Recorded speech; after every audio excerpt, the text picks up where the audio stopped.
Champions ట్రోఫీలో భారత స్పిన్నర్లు చరిత్ర సృష్టించారు. ఒక మ్యాచ్లో ఎక్కువ వికెట్లు తీసిన ఘనతను అందుకున్నారు. 2004లో కెన్యాపై పాక్ స్పిన్నర్లు 8 వికెట్లు తీశారు. ఇప్పుడు న్యూజిలాండ్పై భారత స్పిన్నర్లు 9 వికెట్లు దక్కించుకున్నారు. ఛాంపియన్స్ ట్రోఫీలో ఆడిన తొలి మ్యాచ్లోనే 5 వికెట్ల ప్రదర్శనతో వరుణ్ చక్రవర్తి అందరి దృష్టిని ఆకర్షించాడు. టోర్నీ చరిత్రలో అద్భుతమైన గణాంకాలను నమోదు చేశాడు.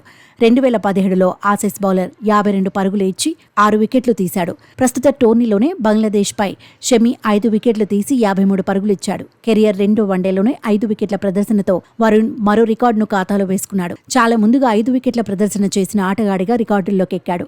2014లో స్టూవర్ట్ బిన్నీ తన 3వ వన్డేలోనే 6 వికెట్లు సాధించాడు. ఛాంపియన్స్ ట్రోఫీలో అత్యుత్తమ గణాంకాలు నమోదు చేసిన రెండో భారత బౌలర్గాను వరుణ్ నిలిచాడు. 2013లో రవీంద్ర జడేజా 36 పరుగులు ఇచ్చి 5 వికెట్లు తీశాడు. ఛాంపియన్స్ ట్రోఫీ చరిత్రలో తొలిసారి ఒకే మ్యాచ్లో 2 బౌలర్లు 5 వికెట్ల ప్రదర్శన చేశారు. భారత్ తరపున వరుణ్ చక్రవర్తి, న్యూజిలాండ్ తరపున హెన్రీ 5 వికెట్లు సాధించారు. ఓవరాల్గా వరుణ్ అదరగొట్టేశాడు. కెరియర్లో 2వ వన్డేతోనే హైలైట్ అయ్యాడు.